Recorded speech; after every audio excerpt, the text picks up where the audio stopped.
What's going on, everyone? So Los Angeles Lakers have played their first 10 games of the NBA season. So let's talk about it. Let's evaluate it. Let's grade it.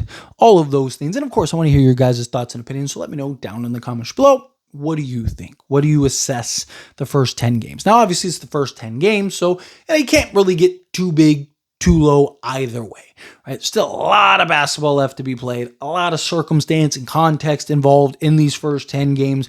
All of that. So, however you feel, whether it's positive, whether it's negative, getting a lot of ways to go, right? I don't want to get too ahead. I don't want to get too behind, but I can only evaluate the team based on the current situation. I don't know what they'll be another 20 games from now.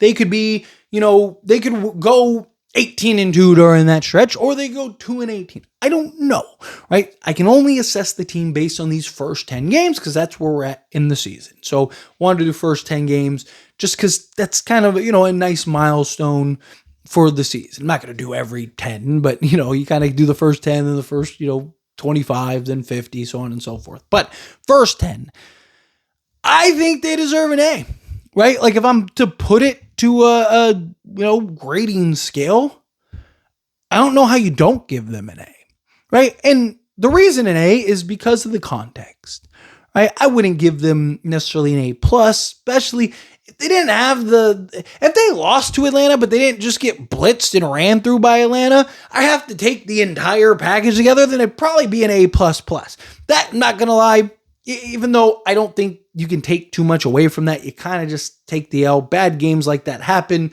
bad losses happen, all of it. It sucks. You never want to be on the receiving end of that, but they happen, right? And I just don't think that we should overreact to just one game. We'll see what happens game 11 against Charlotte and so on and so forth. If that becomes a trend, then yes, we'll talk about it, and I think it's something that we need to assess. But throughout this package, I think the only grade is an A. And the reason that it's an A is because, again, they've missed like half their team and their three best players, right? Like they've missed LeBron all 10 games, and they missed Luka and Austin Reeves for half of the other games, right? More than that at this point, right? Like if you talk about them combined. So any team, I don't care who it is, OKC, if J-Dub missed the first 10 games, and then SGA missed, 4 out of the 10 games, and then Chet Holmgren missed, 4 out of the 10 games, and then also, 2 of those games, those two teams, both SGA and Chet both missed. Like, we'd be talking, like, they'd probably be 7-3 at best. Lakers are 7-3 despite everything, right? And that's not counting, like, other, like, Marcus Smart missed game. Like, you have several guys that have missed games, and yet the Lakers still keep winning, right? Have they suffered some losses? Sure. But they've responded to each of them. They lost to the Warriors opening night. Never want to lose opening night. You always want to start the season on a high note, right? But they did. At home, right? How did they respond? Routed off 2 straight wins. Then Luka goes down. They lose a game. Okay, it happens. How do you respond to that loss? You win 5 straight. And by the way, leading into that Atlanta game, the Lakers were the only undefeated road team in basketball. Right? Now, obviously they lost. So they're not the undefeated road team anymore. But they were going into that game. So Lakers achieved a lot. They had 2 guys playing at an MVP level, and they didn't have their second best player play at all, who is probably going to be the difference between them being a playoff team to a championship level contender, right? Say what you want about LeBron James. LeBron James is still an incredible talent that can still do a lot of things and impact the game tremendously for this Lakers team. They need it, right? If I told you in the offseason, right, if I did a video and I said, hey, LeBron James is going to miss, I got a crystal ball or I jump into a DeLorean, whatever, right? Hey, just to let you guys know, LeBron James is going to miss the first 10 games, right? Not only is LeBron going to miss the first 10 games, but during that 10-game stretch, you're also going to have Luka miss, like 3 or 4 of those games. And then you're going to have Austin Reeves miss 3 or 4 of those games. And collectively, all 3 of those guys are going to miss a game. But we're going to be 7-3. What would everybody be saying? Even some of my biggest supporters and fans, right? Like they would be like, Tyler, you're my guy. I love it.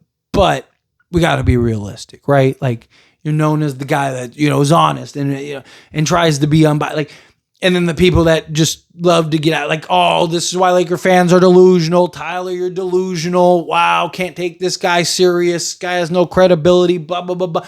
I would be getting torched if I said we were going to miss LeBron for all 10 games, and then Luka was going to miss a handful of those games, and Austin Reeves was going to miss a handful of those games.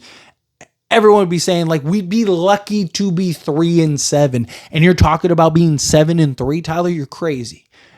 Guess what? A little ASMR. But the Lakers, spoiler alert, are 7-3. That's what they are. Lakers are 7-3 despite all of that. And oh yeah, by the way, they've lost Marcus Smart. Again, I don't know how you grade this team other than an A through this first 10 games. Right? Could they have been better? Sure. Could they have won some, should that Atlanta game been a dub? Sure. But you lose games, even fully healthy, they might not be 7-3, right? Like, you could make the argument that part of the reason that they're 7-3 is because guys have had to step up and elevate, and this was what was best for the team. And guys didn't have Luka and LeBron and Austin Reeves to rely on every single night like clockwork. And, all the context that goes into it, that it lit a fire under this team, and the coaching staff had to be more creative, and JJ Redick had to be better, and all, it's easy when you have the crutch of your stars. Right? It's easy when you have LeBron. It's like, hey, man, we just don't have it tonight. It's okay. Just give the ball to LeBron. It's fine. He's got it. He's got it. Right? Or Austin Reeves or Luka Doncic. It's easy to just go, hey, they got it. Right? Rui, we don't even got to show up today. Like, they're going to handle it. Right? I mean, how many times do we see guys just default to LeBron over the years? Right? Like, so this was in a lot of ways a blessing in disguise because it forced guys to play better, it forced guys to elevate, which hopefully will continue and be a trend when LeBron and Luka and Austin Reeves are back and they're healthy.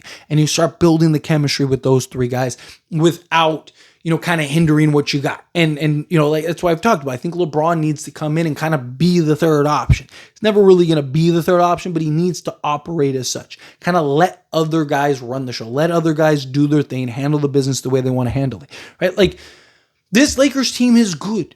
Talked about it in the offseason. There is a version of this Lakers team that is hoisting the Larry O'Brien trophy at the end of the season. There is a version of this Lakers team that is the best team in all of basketball. I mean, you win the NBA championship with the best team in all of basketball. There's a version of that.